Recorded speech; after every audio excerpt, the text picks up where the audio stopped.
Welcome back, Hey guys. fuckers. Oh, Sorry, that was not a good way to start the podcast. We love you and we appreciate you if you're watching. Um, sorry, I'm in an infectiously evil attitude today because today we're talking about a pretty evil movie, am I right? yeah, we are. There it is. You could have brought that up later when we talk about the film. Well, I just thought I would show them because we're talking about we Yeah, watched we're Blue t- we're Velvet. talking about, we're talking about Blue Velvet today. But Yeah. we'll get to that. First of all, we'll introduce ourselves if you're new here. hmm My name is Yoav Akiva, My name is Melina Nazarian. and we're the co-hosts of One on Two Ratio Pod. Oh, we changed it for y'all. 'Cause there's two of Yeah, us. because there's two of us. Who is the one, you ask? You have to figure that out yourself. Zabrodetsky. Oh, Um, what? shall we begin? Yeah, let's Um, begin. with some like film news from this week. Hell yeah. You go first. Go straight into it. Um, so the first thing I wrote this week, I saw on Instagram, for Maestro, the upcoming Bradley Cooper flick.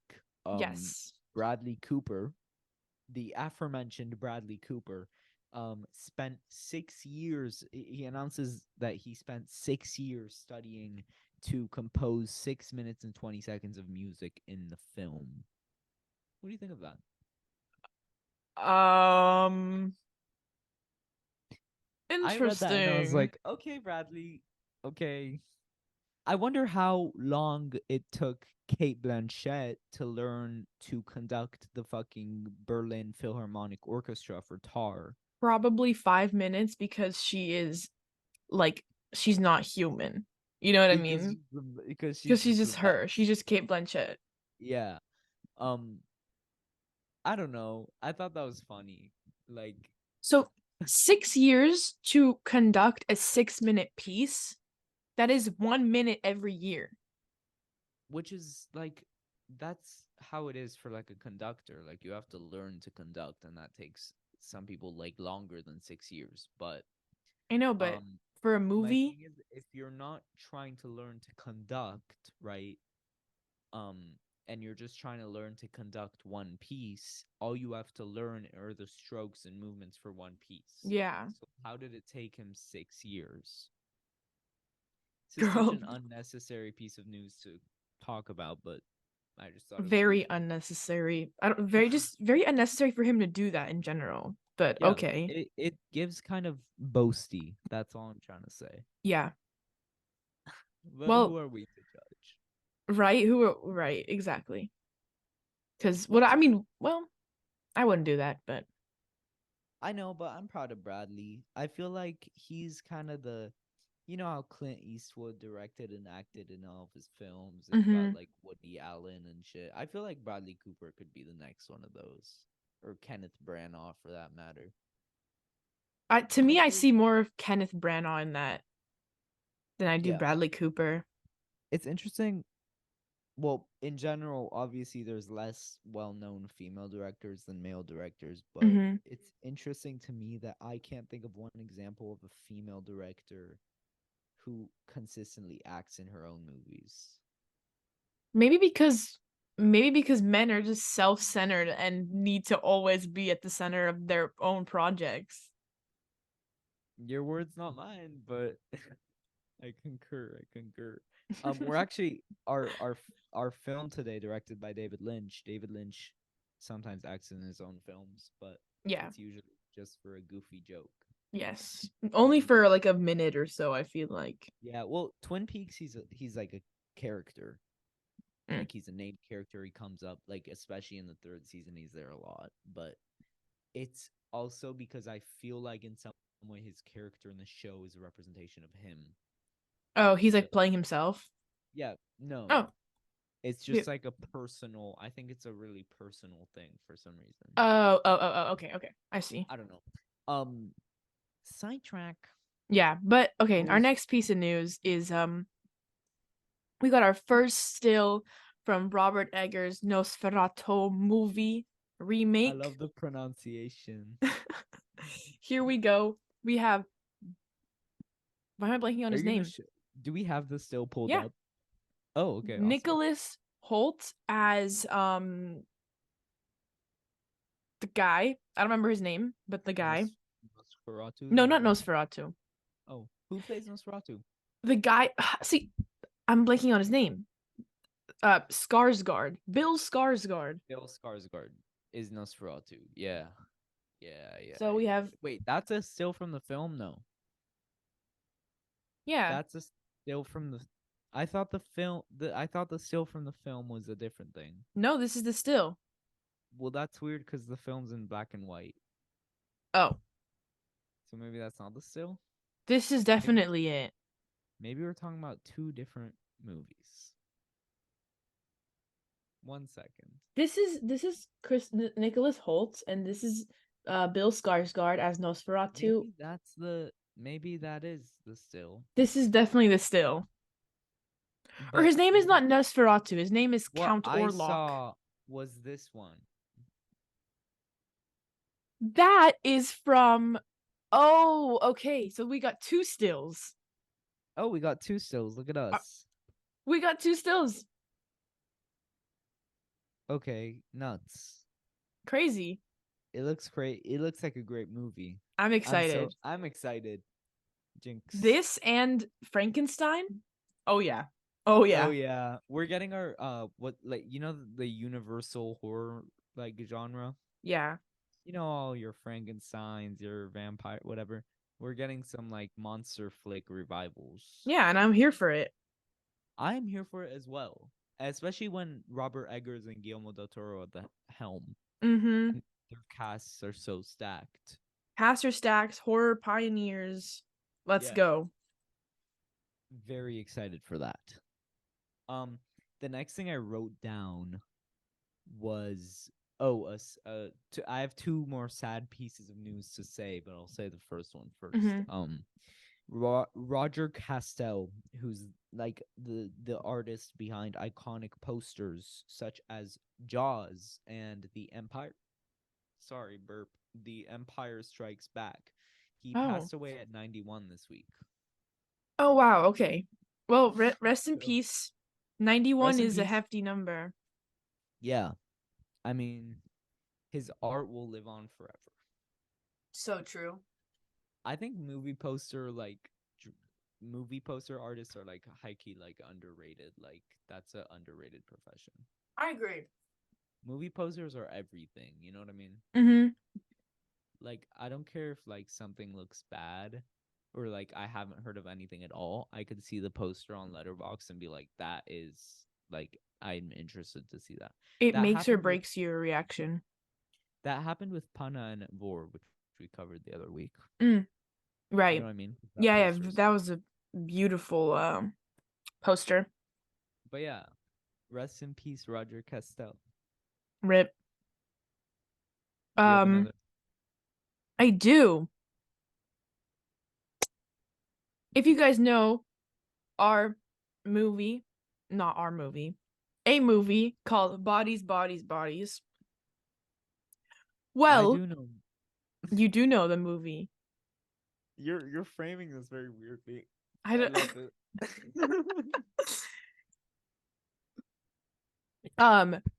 She is directing another movie Oh, I see where you want that.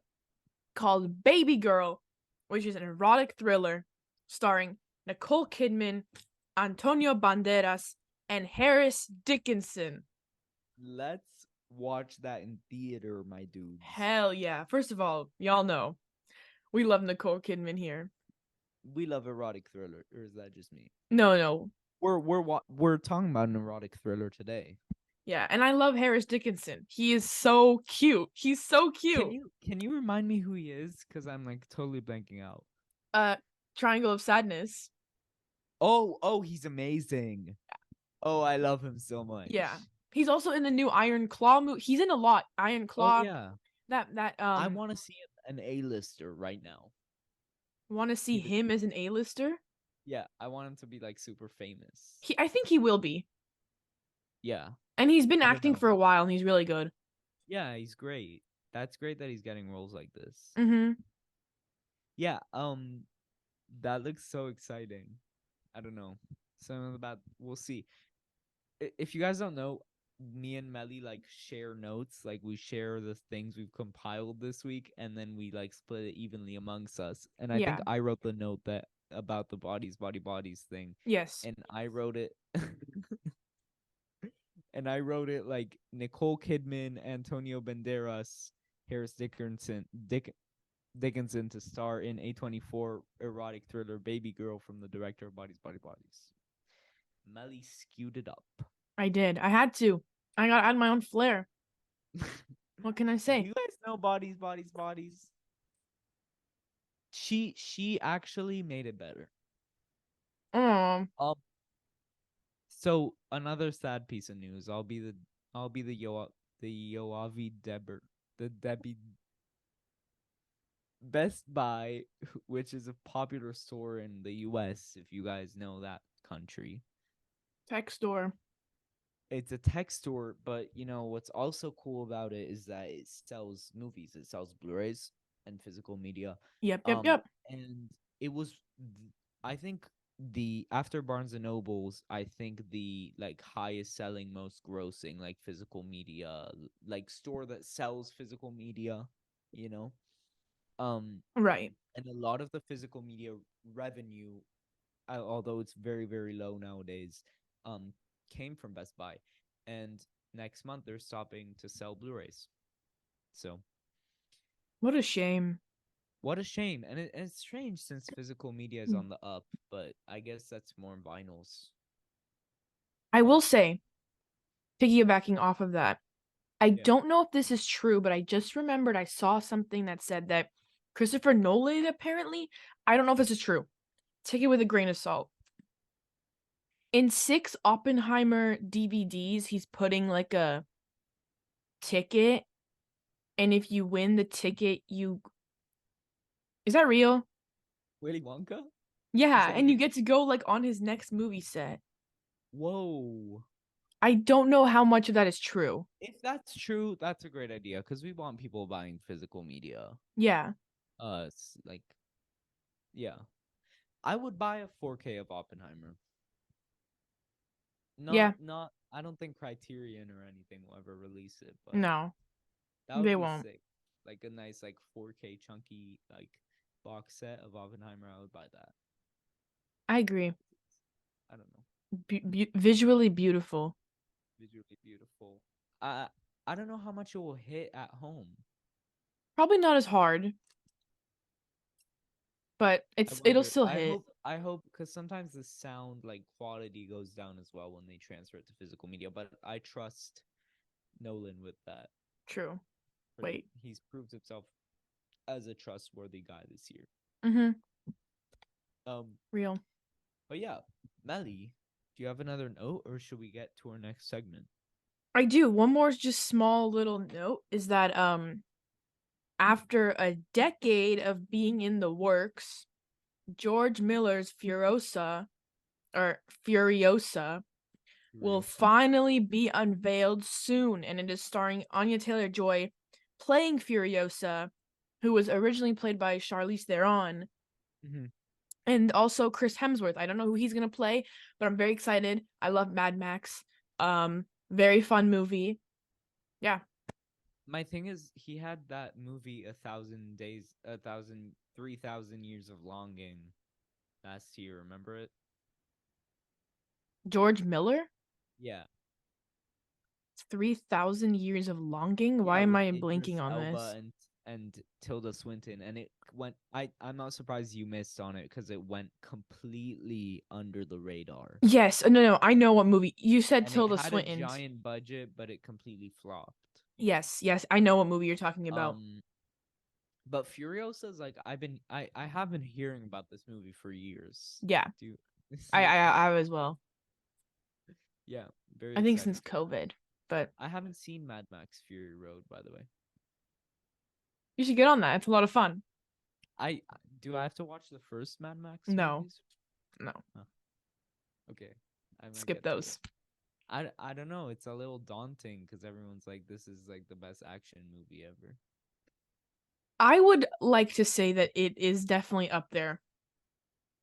I don't know. Me and you aren't really action fans, but if you're like telling me, if you're telling me it's good, but Then you gotta watch. yeah. Speaking of watched. What did you watch this week? That's our Why don't next segment. Wait, together. Three, two, one. What what did did we you watch watch this this week? week? What did you watch this week? You go first. I always I go go. first. No, what? Okay, fine. You go first. Um, Let's mix it up a because little. I only watched two things this week. Same with me. Oh, okay, look at us. Um, no, it's usually like an abnormal like imbalance. It usually is, but today's different. Okay, so the first thing I watched this week is from 1979. It's directed by Susan Pitt. Okay, it's this short. It's it's this short film called Asparagus. Have you heard of Asparagus? Asparagus? Asparagus. Is that you say asparagus, right?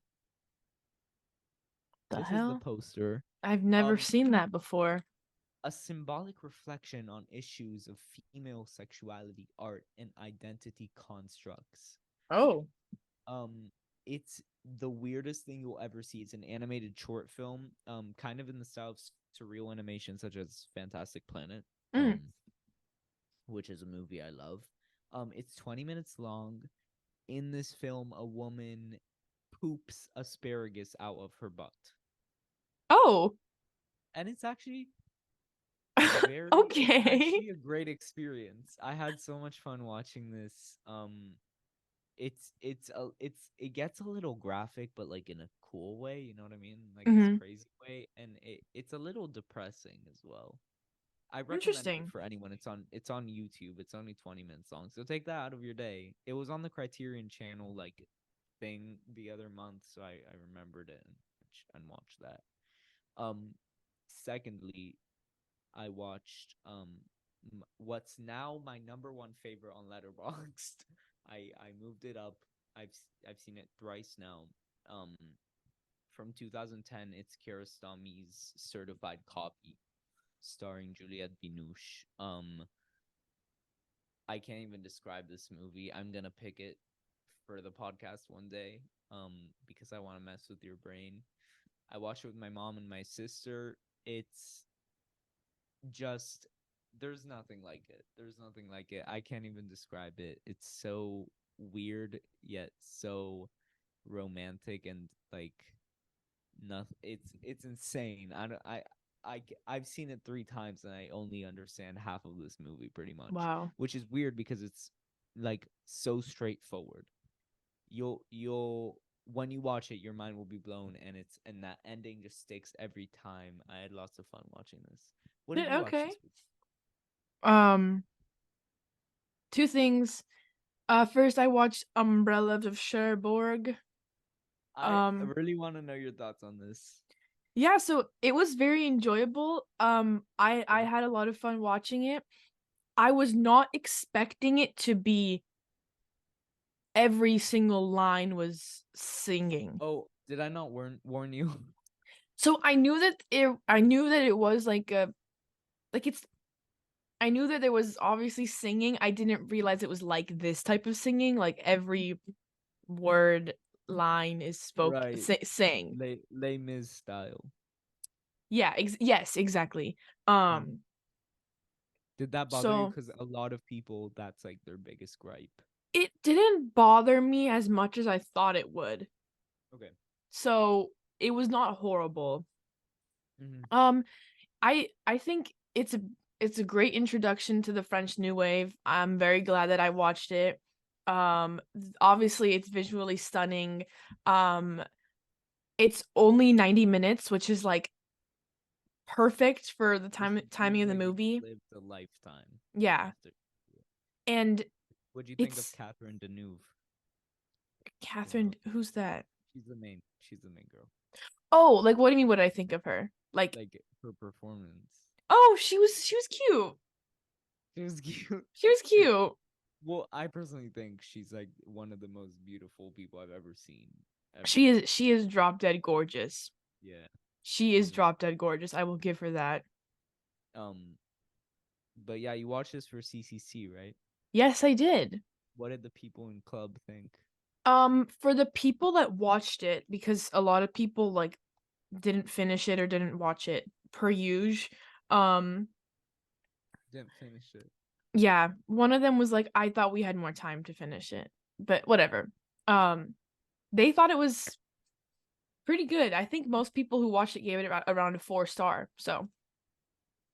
Yeah. This is one of my favorites. Mhm. Did you cry? No. Oh. It's hard to get me to cry for movies. I will say that. I know. And I don't cry that often, but I think Blue Velvet proved otherwise. We'll get to that. But I think this movie's amazing. I think it deserves even a rewatch, and I think Meli will give it a 5 if she ever sees it in theaters. Oh, okay, yeah. Theater is always up to the stars. But yeah. What else? What was the second thing? Second movie I watched was Ballad of Songbird and Snakes in theaters. Oh, the Hunger Games one? Yeah. Oh. What was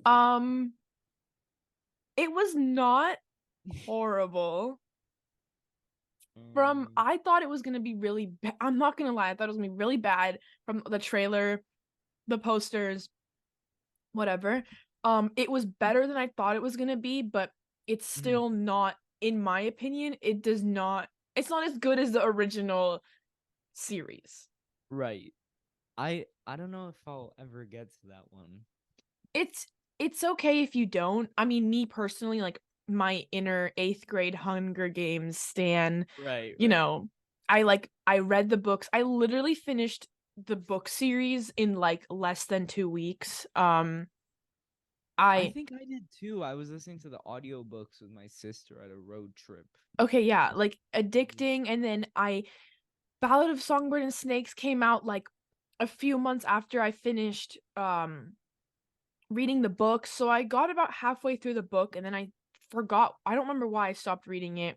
From what I can remember, pretty accurate. Acting was actually pretty good. Yeah, Rachel Zegler. she was good. Rachel Zegler was good. She has a beautiful voice. She does. She sang. Yes, a lot. A lot of singing. Sang in the. Yeah. It's not musical or anything, No, right? but she sings like a good 5 times. Okay, yeah. So basically just like if if you're like a Hunger Games fan, if you're into that, if you read the books, I would check out the movie. Coriolanus Snow, his backstory, if you want to check that out. I Oh, recommend. It's really? fun. Yeah. Well, I might see it then, because If I you really like his character. if you want to see like how the Hunger Games came to be, what they were. Is frickin' Donald Sutherland in it? No. I will not be viewing that film. Okay. Okay. It's okay. It's I'm it's kidding, okay. I'm kidding. I might see it because his character is interesting. Yes, it is. Snow, I like his character, even though he's so. I like him more in the Hunger Games Pathetic. itself than Yeah. Ballad of Songbird and Snakes. What do you think of the original movies? I think, Catching Fire is amazing. Great Hunger movie. Games is such a classic. The Mockingjays are meh, but the first two are so good. So good. Best YA fucking whatever novel. Better than Maze Runner, better than Divergent, better, yeah. Bones and all. Depends on what you like. If you like kids getting murdered, then Hunger Games. If you like Well, if you cannibalism, also like kids getting murdered, Bones and all works I for that I as guess well. so. If you like Watch murdering kids. Hunger and all. Hunger Game. Yes. Hunger and Games. Yes. Well, on on that note, should we move on to our feature prez? Hell yeah. Let's I'm do so it. like unbelievably pumped right now, like it's gonna be crazy. We're all so ready. This We're all movie's ready. insane. Okay, see you guys at the next segment. Yep. Welcome to our segment Bum bum bum. on David Lynch's 1980. Bum bum bum. T6 controversial cult classic. Please remember, this was obviously Meli's pick, so don't come at me if this film traumatized you. Just remember, it's not real, it's a movie, which is the thing Bum bum bum. we like to talk about and you Bum bum bum. like to hear about in this wonderful pod. Welcome, guys. We gave you a little preview of what it would be like if you I came to a club. practiced that song in front of your. Welcome. We already did the intro musically. That's the most elaborate thing we've done. It doesn't get much better than that, does it? Nope. So this is Blue Velvet, Meli's pick for the week. From 1986, David Lynch. What's our should we start with our history with the Lynchers? Let's do it. Oh. What? Nothing.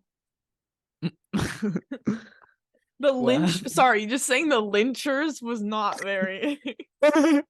Oh. Yeah. With Mr. Lynch. Okay, Jesus, get him out of my face. Well, you're Frank, so. Oh, sorry. I'm just showing you yourself.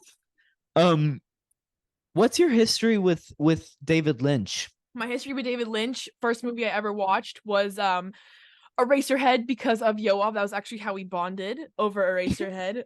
He made me watch it, and then afterwards he made me call him. I forced her to watch it. Yes, and then I've also seen Mulholland Drive, and I've also seen Blue Velvet, obviously. I also have seen his little short film ABCD Alphabet. Oh, you watched it? Yeah, I did. You didn't log it.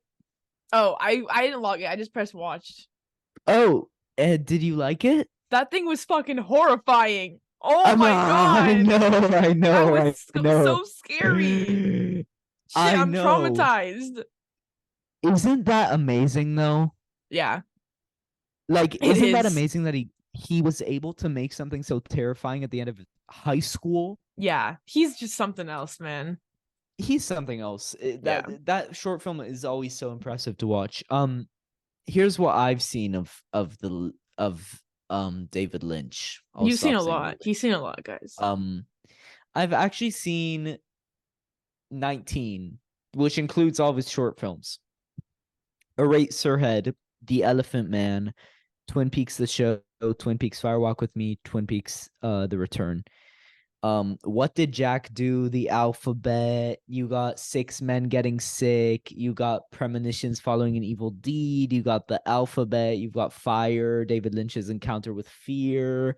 I'm gonna stop. Me and Meli are big fans of David Lynch, even though you didn't really fuck with Mulholland Drive, did you? It's not that I didn't fuck with it. I just was not in the right headspace. It was good. I just need to rewatch it when I'm focused. Yeah. You know me. I talk about Twin Peaks a little too much. And David Lynch, we'll get to it, but he has a way of manipulating my feelings more than most other directors. Yeah. It's a very short list of directors that get me the way Lynch does. And I think Meli can associate with that to a certain degree. Yeah. Not as much as Yoav. Yoav is but definitely just because I've seen more of his stuff, but I feel like you would respond the same way. Twin Peaks is next. Yeah, it's gonna happen. It's next on my list, guys. I'm not kidding. I'm not kidding. But he's fantastic. He's such a big thing, you know.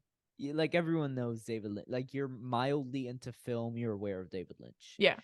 And just this way of storytelling of just emotion instead of plot. He masters it. He's the master of that, you know? Yep. Um, but yeah. What you start? What's your first note on this one?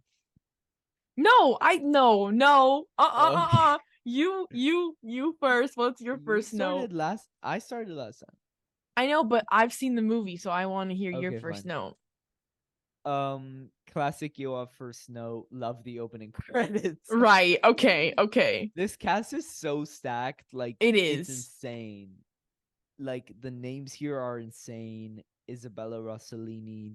I didn't even know Dennis Hopper was in this. I knew about Frank's character, but I didn't know Mm-hmm. Dennis Hopper was in this. Who's Mm. fantastic in The American Friend, and he's like completely different, like Okay. insanely different. Like he's not even crazy in that movie. He's like an emo boy. Oh. Um, not emo boy. He's just like depressed cowboy. Yeah. I love Yeah. it. Isabella Rossellini. We'll get to all these performances, but the cast was stacked, and I also didn't know that Angelo Baldamentini did the score for this. What else has he Who done? is he's he's the composer for Twin Peaks. Okay. I I'm just such a big fan. By the way, it's not Baldamentini, it's Badalamenti. I'm sorry, I always get that messed up. Badalamenti. I'm just such a big fan because Twin Peaks, like its soundtrack is even more famous than the show in some cases. Mm-hmm. And it's like I own some of his works on vinyl, and he's just he's great. And then what'd you think of the music in this one? I mean, come on. Come on. Come, Come on, come on. come Come on. on, Everyone loves the music. right?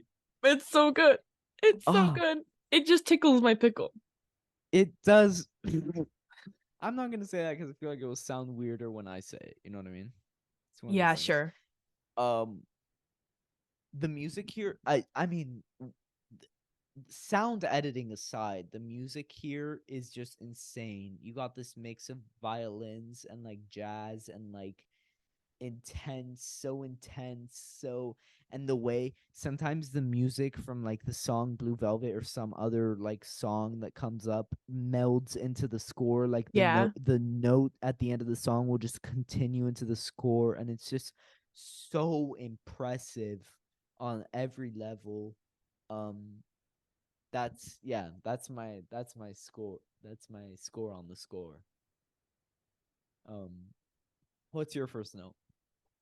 Um, well, okay, my first pre-note before like the movie started was just like I feel like Blue Velvet, with whether you know the movie or not, I feel like the scene with the blue eyeshadow and the knife, like with Right, you very know, famous, you know. it's I feel like it's my first note was like it's just so ingrained in our culture.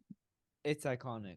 Whether you know it's from Blue Velvet or Blue not. Velvet or not, everyone knows that image, I feel like, Mm-hmm. which is such a difficult thing Cool. to achieve in life, Right. but it's just I mean, ugh, It's very cool. I yeah. mean, I'll say this. I like had some of these shots, like I knew that I've seen them before. Like the Frank like sucking on gas, and Yes. Kyle Yes. looking through the closet, Yes. and the beginning, the first initial montage of the film I've seen before. Yeah. I don't remember when, but it's there. It's the most like in your face. Like it's so clear what's the movie about from the Yeah. first thing. Yeah. We are gonna learn about the underbelly of suburbia. You go through these white picket fence, the fire, the fireman going. It's so creepy. It's really freaky. And then this guy has a heart attack, and you go under the grass. Yeah. Um, that opening montage is very famous. Yeah. I think my second note was what the fuck is happening here on this day, which is Okay. because he had like a heart attack, and then you see the faucet, and it's all like, but I feel like when I was writing that note, I was forgetting it was a Lynch film. So Like, that is Yeah. not the weirdest thing I've seen by far. And I'll say this as a general note: this is not, one, his darkest; Yeah. two, his funniest; or three, his weirdest. We'll His get to funniest this, is but Wild at Heart. I know that. from what I've heard, I just rewatched the other night after watching this Carson Runquist's like Blue Velvet or David Lynch ranking or whatever, Mm-hmm. and he's like, yeah, this is his funniest movie. Um, Blue I Velvet? personally no, No, Wild Wild at at Heart. Heart. Yeah. Yeah, yeah. Um, I personally haven't seen Wild at Heart. I want Yeah. to, but I've seen him go way darker than this, which is Mm-hmm. surprising because this is definitely one of the darkest. Like, most people will not see something this dark in their life. Um, in real life and in their cinema watching experiences, most people won't encounter a movie that goes this dark. Yeah. Yeah. Right. Um, just because we're kind of desensitized because we're stupid. Oops. Sorry, Mom. But we'll get to Mom. Oh, no, no.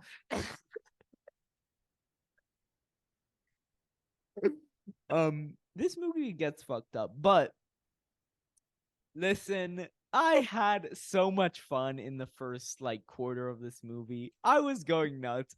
I mean, it's just Kyle MacLachlan and Laura Dern, man. McLaughlin? Mc- Kyle MacLachlan. Isn't that his name? McLaughlin. MacLachlan. I've been saying McLaughlin. MacLachlan. Not clock. McLaugh. MacLachlan? Yes. Oh, that's weird now. Ew. Um, Kyle Clock. MacLachlan. MacLachlan. Click clap. Kyle MacLachlan. Kyle MacLachlan and Laura Dern. He's wearing a hoop earring, guys. Guys, he's Like, so sexy. there's nothing like it. There's nothing like it. Guys. He's so electric. Him and Laura Dern. There's a scene. I'll get to it, but I just wanted to share. I couldn't help myself. I did a voice. I can't see it. There he is. There's our buddy. I did a voice recording when Kyle went on screen because I couldn't express myself in a note, and I just want to play it real quick. Okay, I play it, shared play my it. Play it. okay.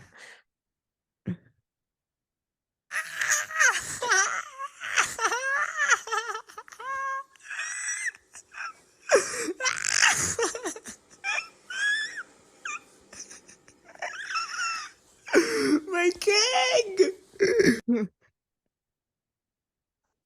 That's so real though. That's so real. Like That that's was my so reaction, and real. I was doing that for like 10 days, and then Laura Dern walks in, and I wrote, my queen, Laura, my queen, the icon, the coolest, the most talented and pretty mother. Yup. She's my mother. She's amazing. And writing she is mother felt weird after, Yeah. Yeah. but I didn't know. But you I didn't didn't know. know. So I give you the pass. Um, I'll just say the first shot of Sandy, which is Laura's character coming Mhm. out of the darkness, oh was so good. It's just so genuinely good because it's showing how she is the light in the darkness in a certain in a Yup. certain way, Yup. how she is the light in the darkness. And paired with Angelo's theme, Sandy's theme, hats off. Just a perfect way to introduce her. Um and she did remind me a lot of Laura Palmer in a lot of ways. Hmm. And that kind of made me sad. But she's just, that introduction was great. What do you think of their like initial like Kyle MacLachlan, Laura Dern impressions, or first time you watched this? I don't know. Okay, God. I don't even know if I remember what I thought the first time I watched this. I don't honestly. It was a while ago. Um, but I mean like on a rewatch, like okay, because I know obviously like my brain is like all over the place. I know what happens. Or I knew what happened when I was watching it, so my reactions weren't as like as yours. I was so giddy and happy. I literally had like, I knew this movie was fucked up, but I didn't know what, because it was so like the first third of this movie is really innocent. Do you Yeah, agree? it It's like is. It is. Yeah. nothing bad happens whatsoever. It's just like they're uncovering this kooky mystery, Yeah. of this ear. And then you get that darkness in the beginning, in the like beginning montage we talked about, and then it Hmm. only returns into like 30 minutes in the movie. Um and it's just it's just amazing. I wrote about the editing. It's so fast paced and disorienting. I was having it was moving so fast. Like I don't know. Sometimes this feels really pretentious, but like I watch a lot of slow like shit. Hmm. Sometimes it's just exciting to watch something that's just like, Yeah, with you faster know. editing. Um and it was just so I wrote about the sound design, which is always in Lynch films so engaging and complex, and Yeah. you know um it was weird even looking down at my phone writing notes, because I was like, I feel like I'll miss everything, and I was so I was above the sky. I was so excited and interested, and like this the first 30 minutes I was so giddy. Well, I want to say, because you brought up editing, one of Right. my favorite, favorite, like editing cuts in this, like, oh, I love it so much, is whenever he takes the ear to I the, know what you're talking about. yeah, yep, and then he goes, well, the mortician or whatever, and he goes, well, it looks like the ear was cut with scissors, and then the scene, it literally, like, the minute he says scissors, it cuts through the scissors cutting into the caution tape, and I was like, yes, yes, yes, yes, this is it. Nor Meli, normal people don't get excited by stuff like No, this, they but don't. I was you like, get it. You get it. I got so, I was like trying not to scream like and wake up like the whole house, because I was like, this is it. This is I perfect. went I'm right now upstairs in my parents' room because of this like light thing, but I went up here so that I can watch Blue Velvet alone, because I knew I would be like shouting, which Yeah, is yeah, yeah. always what happens when I'm watching the crate. Like I watched Mysterious Skin up here because I was like, Mm, one, I don't want anyone walking yeah. walking in, and two, well, someone did walk in on me and watching this movie, but I'll explain it in a Oh, second. okay. Um, but I knew I'd be super loud, which is so embarrassing to say, but I am. Jeffrey and Sandy walk at night, dispersed shot, like they cut to shots of like the trees, the leaves. It's very common in Lynch's work where he finds the like horrific and surreal side of everyday things and Mm-hmm. normal growing things like trees. And but in this case it's not horrific. It's just like they're walking and there's so much stillness in their conversation, and he does the chicken walk. Oh, Which is the okay, best no, thing I've because ever because I, seen. it came out of nowhere. He was like, "Do you want to see? Do you want to see something?" That's David Lynch. That Yeah, like scene encapsulates David Lynch very well, and this movie in general but does. he did it so well too. I was like, "Okay, Yeah. Kyle, like, Okay, okay." Kyle, he ate that up. um, there. I love all of Jeffrey and Sandy's conversations. I love them. I wrote his chicken walk is the best thing I've ever seen. What do you have a note about that or something else? I just wrote chicken walk dot dot dot dot. But, well, I have my thoughts on Jeffrey and Sandy. Um, that kind of tie into everything else, so I don't want to like go too deep into it yet. But I think, well, from okay, to other people, it probably will seem weird because Sandy is in high school Right. and she does have a boyfriend. Right. And she, but that's what I'm saying. It would be weird to to me, I don't find it weird in the movie.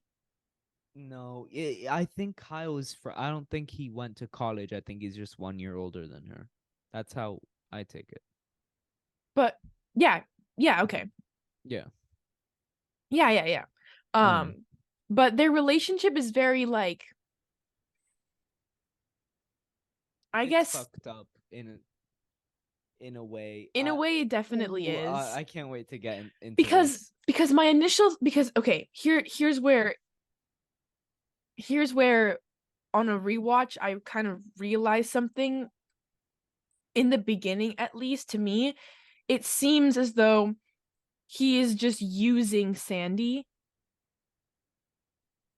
Yeah, to I get concur to totally. Dorothy. Is it In a way, Dorothy? yeah. He is a I personally think there's a line that Sandy says it's Dorothy, I think. Yeah, she says, I don't know if you're a thing or a Sandy, pervert. I don't know if you're a detective or a pervert. I believe he's a pervert. Oh, I literally wrote that down too. I go, Because oh, he's a pervert. here's my reasoning. One, he's manipulative with her from the start. Yep. Two, he has the weird thing with Dorothy that we'll get to. Yeah. Three, at the end, once Dorothy comes in naked and they like hug and kiss, and Laura's like so upset. Not Laura, Not Sandy. Laura. Is so upset. I'm talking about Laura Dern. I'm not Oh, confusing her with okay, Laura okay. Palmer. Okay, yeah. Not that. um, and she's like terrified. She slaps him. She's upset, and then a minute later she calls him. Yeah. That power dynamic is fucked up. Yeah. And power dynamics are a big thing. Especially, yeah. The way she called him back immediately kind of reminded me of a little Frank Dorothy, of a certain Frank and a certain Dorothy in the movie, just like on a smaller scale. Mm-hmm. It's their relationship is okay. It's always just been it's just been odd. Like, yeah.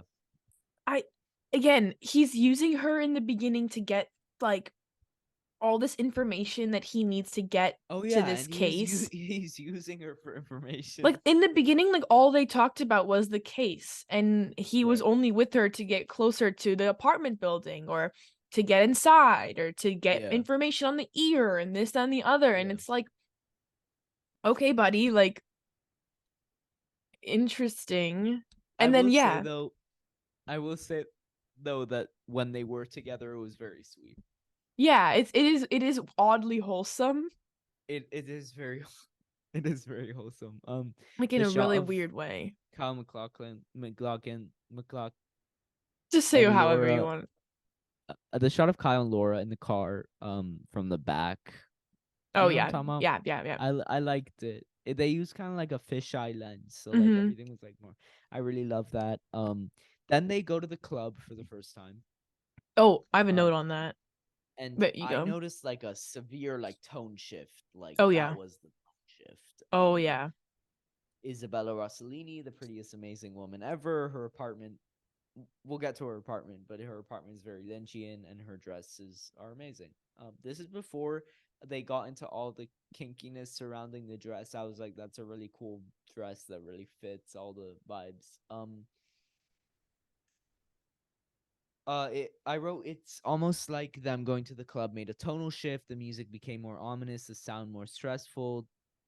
Things feel like darkness is approaching. That's what I wrote. And it did. Darkness sincerely approached. So do you have any notes like leading up to the first club scene? Or not like straight into room 707. Well, Or my two notes were just one, first of all, color palette wise, the club scene is just fucking drop dead. Amazing. Visually stunning.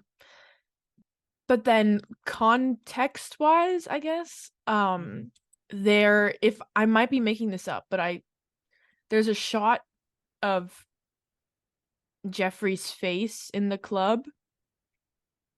Yeah, where he's looking at her. I didn't. I'm now like looking back. I know what shot you're talking about, and I was like, that's like really, his face is really interesting, but I didn't understand why. Yeah. It's like some weird. It's so It's so because like at first glance you don't think anything of it. You think he's just like He's watching her perform. mesmerized and like in trance, but I didn't. There's some connection he has with her immediately that's like she is the symbol of like purity to him, even more than Sandy is. Yeah, She's like a so god it's so suddenly, like ugh.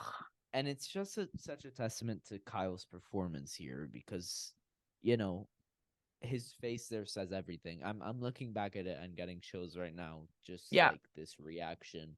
He's sipping on his Heineken. Yep, yep. Sit down when she starts singing.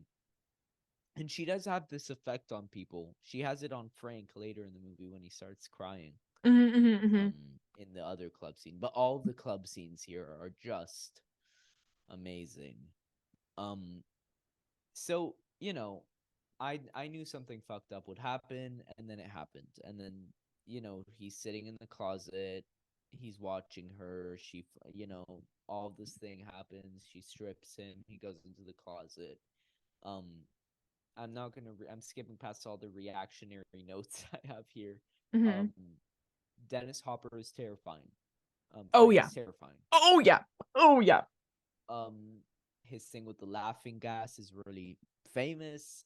He's very scary and weird. His performance is scary. His terrifying, just a disgusting, terrifying, horrible, fucking. Ugh.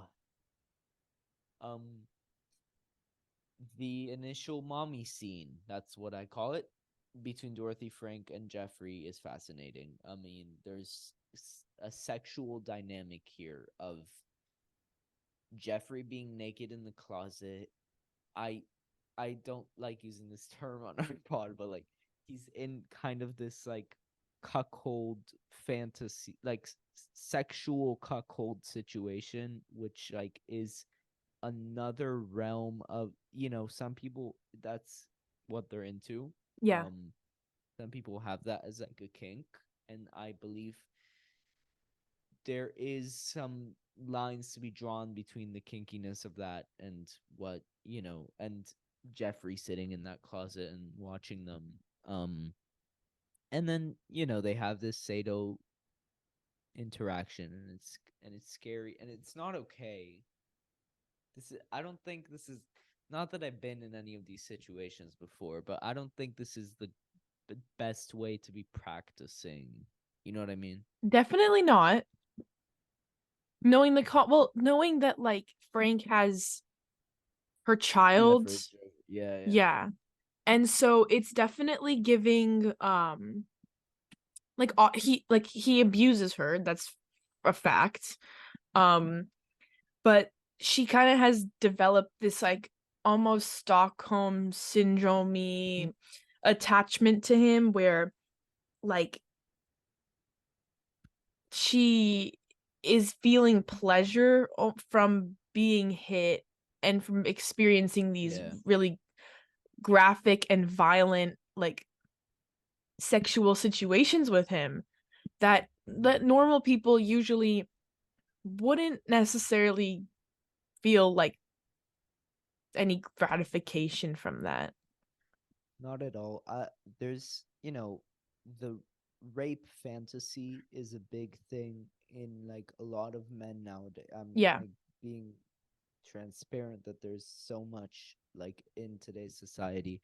There's so much in, famously in nowadays in pornography, Mm-hmm.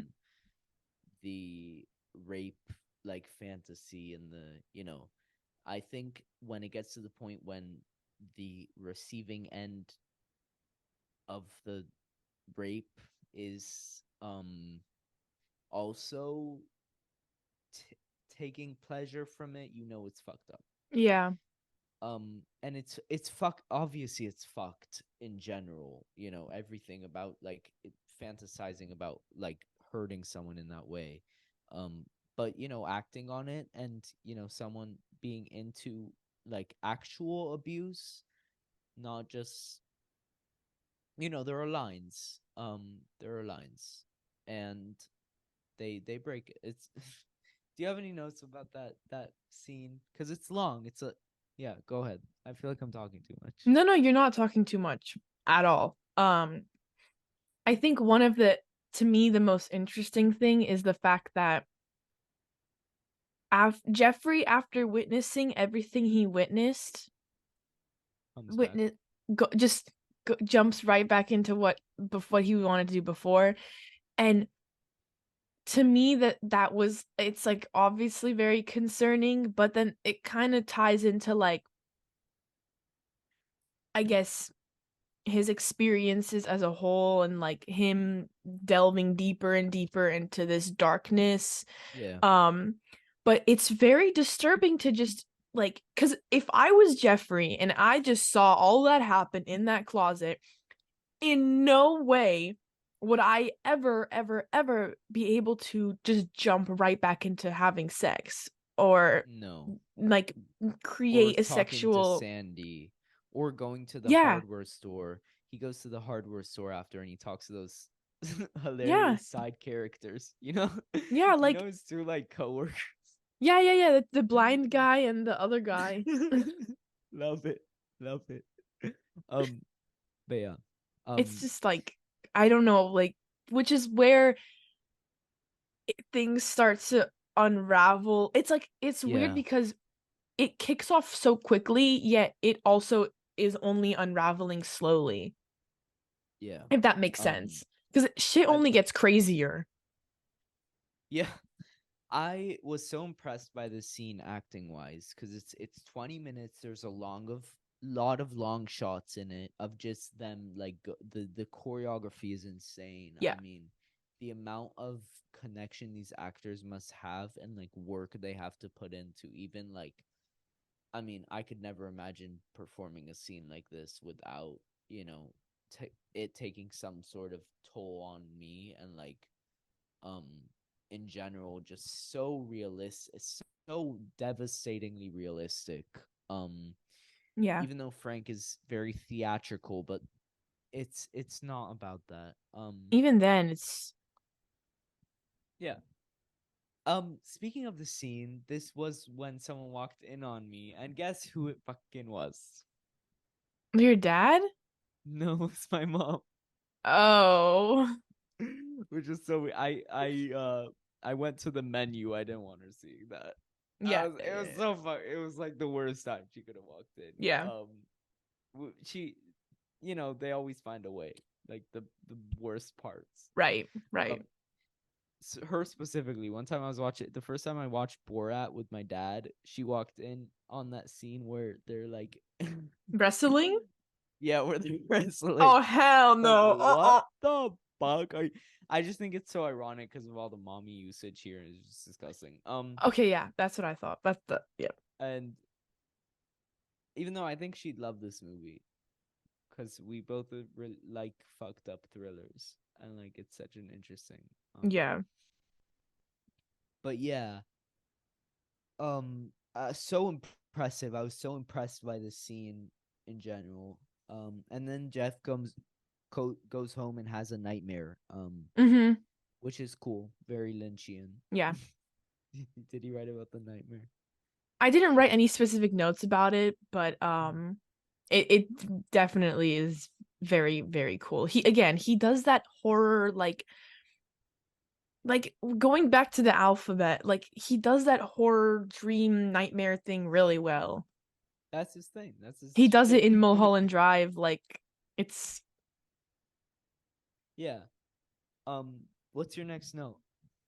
um okay, well, I have like two notes. Okay. One is just that something that I also kind of noticed is that what I wrote down is like, so he wants Sandy, okay, but like he needs Dorothy. And like, It's a good tagline for the movie. yeah, it is. And then he was like, and then I wrote like, it's some weird deep carnal desire like within him that is just like Yeah. so addicted to her, which is why it's I like, would Yeah, no, go ahead. no, well, you say what I you would say. just say that like there's an argument to be had that Lynch is saying that every man has this within him, this like fantasy of being with a woman who's happy with abuse Mm-hmm. and happy with being abused, and it Well, just like question for you. yeah. When he slaps her, Yeah. He does slap her. he slaps her. He slaps her. That is a crazy sex scene. Also well choreographed, like hats off to the Yeah, intimacy coordinator. Crazy. for sure. Um when he slaps her. That's what I said earlier kind of touches on that. It's just that, it's this thing that I think Lynch is trying to say. Um there's a big thing in this movie about going and finding the underbelly and the violence and everything, and also the light and everything, but the more disgusting deep delve of the male ego Mm-hmm. is, according to Lynch, I think I really have no idea what Lynch actually believes. I mean, this guy is just What I take out of it is that um there is something in the male ego, the male psyche, that is always will fantasize the perfect woman to be, and someone who is happy to take physical, mental abuse. yeah. That's just straight up like what I that's how I interpreted it. What do you Mm-hmm. think of that scene? Well, I agree with you on the ego thing and how Mhm. I think it definitely connects to I guess that message he is trying to get across, I Mhm. guess. Sorry. It the first time you watch it, it takes you by surprise that he strikes her. Yeah. Um, but the I actually second wasn't surprised, which is good. okay, I was the But maybe first because time. I know through Twin Peaks Lynch's opinions on on Okay. males. So Um, see, the first time I watched it, I was like surprised that he yeah, did it, but totally. then on a rewatch, it makes sense. It makes sense for his character. Like In he's on general, sorry, go. no go. In in general, looking back, I don't like his character as a person. Yeah, he's not the greatest No, guy. I liked him in the beginning. Yeah, me too. He's sexy, I'll Sorry, give him that. what were you gonna say? Well, an interesting little excerpt from this little booklet, Ah, look at you. which is so. I'm just going to read this. Mhm. Lynch's Blue Velvet has launched 1,000 graduate papers. However, you can't reduce it to a collection of Freudian symbols, although many have tried. The elements of the film are simply too complex and multi-layered for a neat and tidy synopsis. Moreover, if Lynch fully understood the story and intended that audiences be able to easily connect the dots, he wouldn't have been driven to put it on film. Lynch op- Lynch prefers to operate in the mysterious breach that separates daily reality from the fantastic realm of human imagination and longing. And he wants his films to be felt and and experienced rather than understood. We knew that part, but I Yep. think it's so funny how it really like it's just so funny because they're like, yeah, make whatever claims you want Yeah. about the movie. Which is funny because those Criterion Collection booklets usually say like this is my interpretation of the film. This is how Yeah, you should interpret it. yeah, But you can't really do that with Lynch. no, And I disagree with her because I think that Lynch does know everything that's going on here. At least that's my image of him. he. um I feel like sometimes I'm like, yes, he knows, and sometimes I'm like, well, in some way Lynch is feeling it as well because his ideas come from his dreams always, like he always says. yeah, And he doesn't fully understand those dreams, but he has the best grasp of them out of all of us. So obviously, yeah. I will say, saying that he doesn't understand is false. I think that he understands most. No, he definitely understands what he's writing and what he's making. Yeah. I just think it's not that he doesn't understand, it's that it's not like he is sitting and he's writing down Yeah, this, yeah. this, and this is what I want the movie to be about, and this is how I'm going to portray it, and all these. No, it's like you said, he feels He it, is like he makes it. obsessively detailed like that, but it doesn't come from a place of like a perfectionism or Yeah. anything. It's just like, yeah, totally. Um so Laura Dern and Kyle MacLachlan have a conversation in a car next to a church. This was the first time I cried in the movie. Um Oh, yeah. Yeah. Yep. I know. I'm sorry. Lynch's work just manipulates me, and the score is just so too perfect there. Again, Sandy and her innocence. Terribly reminds me of Laura Palmer, and all of Lynch's scenes of innocence. They always get me straight in the heart. And that scene is just a lot to handle for me. And she talks about this dream where love represented by robins breaks loose and overcomes the darkness of the world. It's too much for me right now, man. It's so beautiful. And then he responds with, "You're a neat gal." I forgot he did that.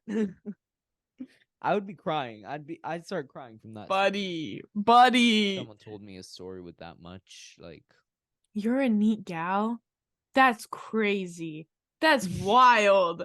To respond to like an undying confession of love and you're a love. neat gal. Pat. Okay. Okay, Jeffrey.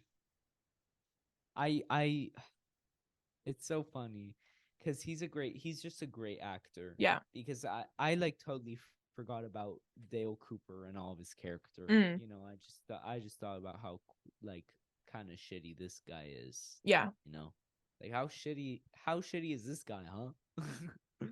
Well, um, it's so interesting though because it's like when he's back to this normal reality, like he's so disconnected from his emotions and from other people's emotions. yeah, And it's like, how can you respond like that when she's saying this to you, but then you can go and spend time with Dorothy, and then all of a sudden you're like in tune with these deeply carnal needs. Like it's so yeah. interesting the way like David Lynch portrays that. I think there's also a thing about when he's with Dorothy, he's in touch with his darker side, and Yeah. everything about innocence and light and Sandy and all of that is like feels less to him. He's like not even sensitive to that anymore Mm-hmm. Yeah. because he's in touch with the full darkness of Oh, he's his so thinking. edgy. He's so edgy, but it's So not like he's not like emo. no, He's I just know, I know. I'm he's kidding. such a complex character. I'll just say from about last thing about that like the sex scenes, I think, and the violence and the darkness is that he immediately just destroys every part of the white picket fence idea. Oh He's yeah. just totally ripped the white picket fences down. um yeah, shout out after that sex scene. Shout out to Liam F's Letterboxd review. Just imagine having sex with someone only for them to refer it to it as "you put my disease." Oh my Sorry, god. you put your disease in me. Crazy. Crazy. Oh, what?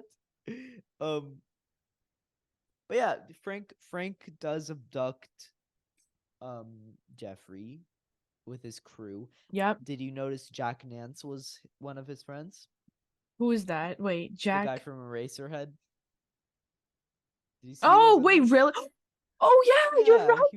You're he's right. the guy with the really he has the most expressive eyebrows out of any actor I know. Yes. He's always like, Oh. you know, Oh yeah, he's yeah, like yeah. he has like Aw. puppy dog eyes. He's amazing though. I love seeing him. That made me very happy. What did you think of the scene with frickin' Ben? Ben is the singer, right? Yeah. Well, that whole scene is a fucking fever dream. Yeah. That whole scene where they're in the hotel room or what apartment? A hotel It's like a flat or something. something. And there's all these people there and then the sing it's just a fucking fever dream. Like I don't even know what to say. It's like the darkest point of this movie. It's like all Yeah. of these characters. I hate that I keep on like comparing this to Twin Peaks or No, whatever, you know what but it kind of there's reminds like me of? what? Which you haven't seen, but it totally reminds me of Crash. Hmm. Because you have all these like freaks that are together and are just like expressing these horribly disturbing parts of themselves with each other. And it's very similar to Crash because again, you have that group of people who have these weird sexual Yeah. desires that they can only express with themselves in their group. So Yeah. it's like similar in that sense. It's just so like Yeah.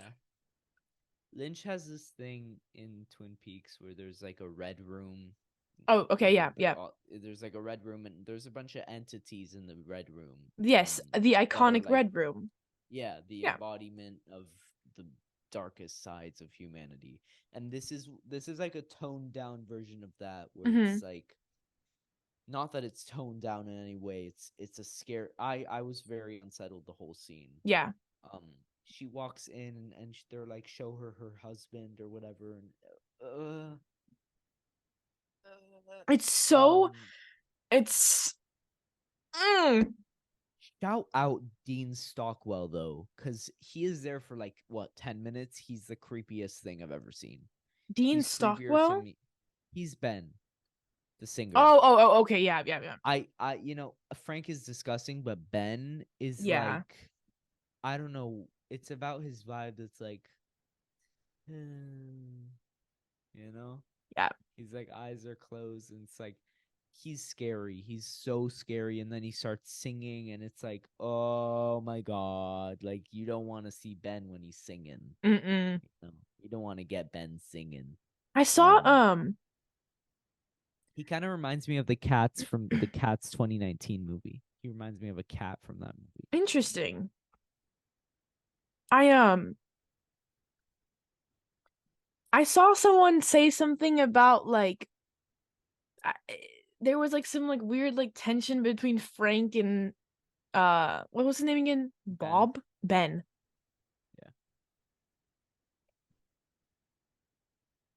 like sexual tension. No, like not sexual tension, just like he Yeah, was yeah. like something about how like the songs I don't know, man. I don't know. It's a tense atmosphere in general, and then they beat the fuck out of Jeffrey. Just scary, scary stuff. That climax, I don't even know if to call it the climax of the film, but Yeah. um it hurt. It hurt. It's like a painful. Um the scene where Jeffrey is beat up is so incredibly dark and arresting and atrocious. The whole scene starting with Jeffrey getting taken by Frank. Everything after that is just terrifying. Well, what did you think of the part where like he was kissing him with the lipstick? Oh, I have no idea. I'm gonna be honest. I I'm don't know. I'm I'm not gonna lie. That's that to me. That is one of the most confusing parts of the movie. Mhm. He just starts kissing him with the lipstick on, and I was like, Okay, Frankie, get into it, I guess. I don't know. Frank has a thing of inflicting love on people that don't want it. I guess so. That's what I'll say. I don't think it's a gay thing. It's definitely like No, a no, no, power no, thing. no. I Um, never thought it was a gay thing. yeah, it's definitely a power thing. Scary. I don't. I really have no idea. that's gonna take like a few rewatches, I guess. Yeah. I think I don't know. Um, it's kind of like a joke. It's kind of funny. You know what I mean? Yeah, That I he like took guess. like that's like insane thing to do. Um, but it's not even I didn't not that I was laughing. I was Yeah. just like, what the fuck is going on? Um, I don't know what to make of it. After Jeffrey gets home, he goes to his aunt's, and they there's this Oh, yeah, really yep. that scene just made me laugh the hardest in the movie. They just sit with him and they're like, and he's not letting them talk about the bruises on his face, and he's like, "Don't say anything, don't say anything." Yep. And she's like, "Something," and then Aunt Barbara says, "Some things are better out in the open. Let's talk about it." And he's like, "Aunt Barbara, I love you, but you're gonna get it." Yeah. Cut. I What, love like, it. I love it. so funny. So funny. Oh, so good. Lynch has this way of like going from the darkest points to just the lightest, like kooky comedy. Which I'm is honestly what makes or breaks a movie. I'm gonna be honest. I love it. I love it. And he does yeah, it so well. yeah, he's the best. The I time feel I actually, the first time I teared up, the second time teared up again was at the high school party. Julie hmm Cruz singing the song "The Mysteries of Love." Um, I love Julie Cruz. Obviously, she soundtracked Twin Peaks with a lot of songs. hmm And she's just her vibe is amazing. I recommend listening to the song "The Nightingale" if you want to. Nightingale. Okay. Yeah, that song helps me fall asleep sometimes. Hmm. Um, what'd you think of that high school party scene? Um, why am I the high school party scene Are is we skipping over a bunch of your notes? I feel like I'm skipping too fast. um Do you have no, anything? there's one thing that I wanted to talk about that was Go from ahead. before. Um, wait, hold on. I have to look at a picture because I'm blanking. Okay. Um. Anyways, I did tear up during that party scene hmm because I can't help myself. This was when fuck, why am I forgetting? I have All right. was this they were in a house, right? Yeah, they were in someone's house. Yeah, okay, yeah. I don't know. It's just a very innocent moment. I really like it. Um, and then he goes back to the apartment, and then that's when like the shit happens. He Yeah, sees yeah. Dawn and the yellow man. Yeah. Let me know if I'm skipping too fast in the plot, No. but I puked in my mouth when I saw the brain spilling out. Yeah. Ew, ew, ew, ew, ew, ew, ew, ew. And like Dawn has like the blue velvet in his mouth, and Yeah. he's like so fucked up. I hate it. I It's hate it. so disgusting. Um, and when they did a close up of where Dawn's ear used to be. Like, Yeah. why? Uh so unsettling. That's like the real climax, I guess. It's Um, giving me chills just like hearing you talk about it now. yeah. And that's okay. That's like, and we get to the ending. Do you have Yeah. anything before the ending? Um more I okay, a like how lot we of went through this chronologically. It's nice. yeah. I like it when we do it chronologically. Um more just like notes about like the overall like general idea. The one thing that I did want to say that it really like hit me was whenever Frank says to Jeffrey, you're like me. And I just like that part where I was like, damn. Yep. Yep. He is like him. He is. Um, that's what we were talking about earlier. This connection Yeah. that's happening. It's there. It's definitely there. Mm-hmm. Um, Ugh, so fuck. Oh, yeah, that it's bad. It's bad. Uh God, that ending is fucked up. Yeah. Frank says you're like me. Wow. Chills all around. Um I love there's such a dynamic going on between Frank and Jeffrey, and like the way they're kind of the same and different, and like Mm-hmm. Jeffrey and Dorothy versus Dorothy and Frank, Yeah. you know, just we didn't even get to Isabella Rossellini's performance, which Oh is my just one for God. the ages. She's probably my favorite performance in this because she's so I agree. I agree. She's so good. Oh my God. She is just stellar. Fuck. she's like a scared little lamb, but that's into the wolf that's chasing her. Mm-hmm. But at the same Uh, time, like she is like a scared little lamb, but then she's also not. no, she's also commanding, and Yeah. she's kind of the dom. Is she? Well, Mm, maybe maybe. not in her relationship with Frank or her No. relationship with Jeffrey. She Well, has it in her kind though. of. I don't know. Yeah. At some points, she for sure is the commander At in some her points, it's relationship. like at some points it's like like she's risking being with Jeffrey and Frank at the same time. Like she's kind of like it's almost like she kind of planned it out. Like she kind of wanted Frank to see Jeffrey, and like Yeah. this is in a way it's all her like psychosexual whatever I don't even want to know what's going on in her head. Too much. Yeah, but she kind of did it so Frank would eventually see Jeffrey, because they can't like sneak around like that when she Mm-hmm. has someone like that, like Frank, with her. Um, and she just knows her being with another man will just make Frank more abusive. Isabella Rossellini's so just perfect in this. Mm-hmm. And then there's the ending. Um, this is when I teared up earlier, and I actually started crying, which Mm-hmm. isn't something that happens very often. Such a hopeful ending, very hopeful, which is great to see. Made me so. I wouldn't say this movie's so dark, but I don't think it's sad. It didn't leave me depressed. Right. She's with her son It's again. sad. It's sad, but it's not. I'm not depressed Okay, yeah. because the ending is so hopeful. Mm-hmm.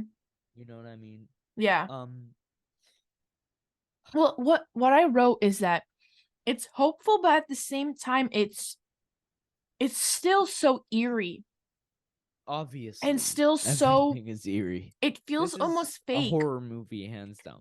Like I kind of wrote, I said that it goes to show that the town like will just continue to thrive and continue to like function as a town, but Yeah, without ever knowing like about these horrors that went down yeah. like at night in like the darkness. Like it's so scary to think about when you put it like that, because it's like, I think. yeah, that could be happening in my town and I would never know about it. Oh yeah, and it is. Like I'm sure It's that it's sounded because of like I Zev, was isn't doing it? something. Maybe. I knew I'm it. just saying, like, according to Lynch's thesis on suburbia, this is happening in. Is it? Yeah. We can cut the name out. Yeah. I'm so sorry. It's Um, okay. we'll put like a bleep sound on it so they I could can I still can understand I what can we're put a talking bleep. about now. I Okay. can wait, let me grab that. I'll put a bleep. Um, so I'll just say my long like sum up. Unless, do you have another note before I do that? Before we get to ratings and sum up, No. Go ahead, sir. and then you can talk more. Um, While Twin Peaks is Lynch's grand thesis on good and evil, Blue Velvet is a shorter and more succinct, simplified example and exploration of his themes of darkness underneath American suburbia, which could serve very well as a gateway drug to anyone looking to get into Lynch's work. I think this is the best place to start overall. This and Eraserhead. By the way, in the ending, when with the symbol with the robin who gets the Oh, maggot yep. in his, Yep. Yep. this film explores not only the underbelly of the seemingly innocent lives of these people, but the truth behind it all. That behind the blue velvet, there is always a darkness, but there's also always a small opening, a rip in the dress, the cracks in the closet door, and through that opening, light finds its way. Sometimes, if you look close enough, you might see a bird, a robin, that also finds its way through the light and the mysteries of love. That's what I wrote. Holy shit. I gotta start doing that. You're too good at that. It's it's it really did leave me so perplexed and just so it's something about the ending feels so soapy as well, Mm-hmm. like sappy, Yeah. not soapy, but like in a creepy way, because it's like, life will continue like you said in the suburbia, and it's gonna seem too perfect, and it to most people it will be too perfect. Some people it definitely won't. Somewhere else there's another dark thing going on. Yep. um Sum up in rating, Meli. God, I have to see. Okay, I didn't write a sum up like that. That's It's okay. Next time we'll make it. I want to make it like a thing, because okay. Yeah. For now, from now on, I will start doing that. But because you write so well. basic. Oh, I don't know about that. You do. I like. No, Um. yours is definitely way more polished and poised than mine. Thank you. It's because I couldn't fall asleep. I That's will my. say when I get on a roll, I'm on a roll. Yeah. But I just think this movie is just I love this movie. Um, it's so in a way it's so simple yet it's so complex and so crazy, and I love, and even like just like the cinematography and the imagery is so simple. Oh, Like obviously this shooting is beautiful. I love it. David Lynch, you are a rock star, and all the Gold actors are star. phenomenal. I love them. um, I don't have any gripes with this movie, except it's simplified. Like I said, it's simplified. Mm-hmm. I think it's like a a great gateway to Lynch's work. I just tend to gravitate more to his specific when he gets into the nitty gritty Mm-hmm. of what he's trying to say, and he goes even weirder and darker. I think this movie is stunning and amazing. Um, and that's really the only thing, is just that I think he he goes just a bit farther, and that's when it becomes, when we're talking strict like masterpiece. Yeah. So I'll say my rating is a 4.5 out of 5. Okay, What's yeah. yours? Um, I don't think, well, my It's old so teetering on a 5. I might rate my it 5 on my old Letterboxd. rating was a 5. I mean, sorry, 4.5. Mm-hmm. I think on a rewatch, I'm gonna give it a 5. Ah! Yeah. Okay, then it's get. I'm gonna say, I as a singular work, I completely agree with you. I I hate saying that, like, comparing it to Lynch's other works. I don't Yeah, think yeah, that's a good yeah. thing to do. I No, there think I it's think I as don't a think it's a good thing. singular work, I agree with you. I'm gonna put it on Letterboxd as a 5 out of 5. I'm just saying, in like context with his Yeah, yeah, other yeah. stuff, it's different. 4.5. Got it. Totally It respect and it that. will it's so we agree. Hell yeah. Um, thank you so much, Meli. She always manages to pick the most emotionally traumatizing, life-changing Just wait movies. till I pick piano teacher. Okay, Just kidding. I won't pick that for a while. I'm scared. Let's tone it down. Speaking of tone it down, shall we get to my pick? Yeah, let's go. Let's tone it up.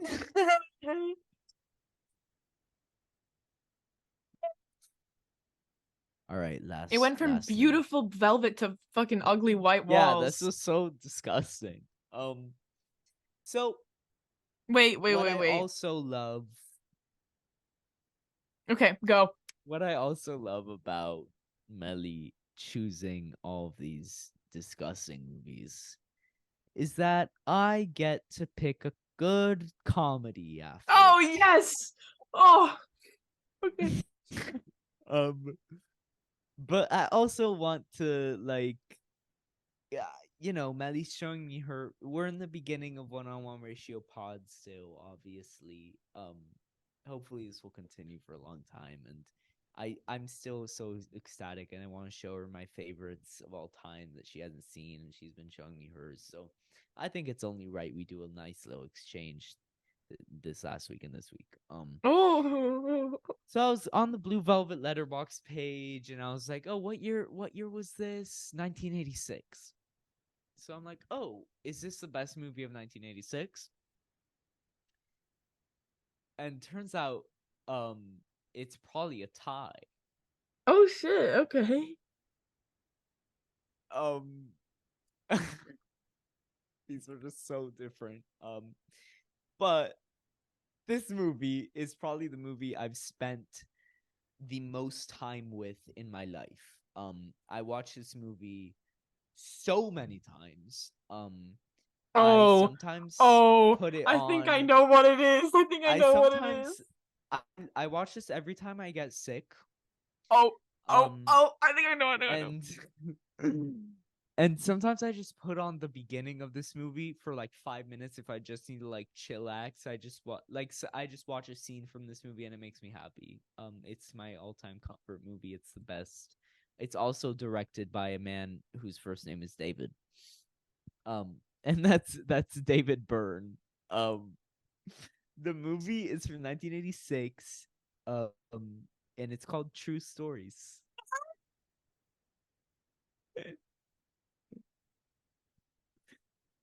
Maddie's excited because I talk about this movie way too much. I'm so excited. Oh I my also god. I just got interested because we mentioned Carson Runquist. He just watched this for the first time and he also gave it a 5. Yes, I saw that. And he wrote Oh. his review said Dale Cooper would have a field day with this town, which is funny because we were talking about David Lynch. This movie is Yes. very Lynchian in its sense of humor. Think about like a David Lynch movie, but nothing goes wrong. Okay. Okay. The tagline is a completely cool multi-purpose movie. A small but growing Texas town filled with strange and musical characters celebrates its sesquicentennial and converge on a local parade and talent show. Yeah. This stars David Byrne and John Goodman. Oh Oh my God, god, I John know. Goodman. Yes, John Goodman is the sweetest poo-poo in this movie. I know all of his lines. I love him. I love him so much. I've heard this soundtrack so many times. It's a musical, but not in any way is it a musical like musicals. Oh, I'm so But we will excited. talk about it next week. Yes. It's also way obviously the plot is so far from Blue Velvet in every way. Especially because it's less of a plot, but there's a plot. There's you'll see. But yeah, that's my pick. I'm That's my so pick. excited. Thank you, Yoav. Oh, No problem. Thank you for the Blue Velvet. Should we you're do a musical welcome. outro? Uh, uh, Ah, Baba. thank you for Listen. watching. Da, da, da, da, da, da. Luciano One. Pavarotti. What? Who is that? Isn't that Pavarotti? Maybe.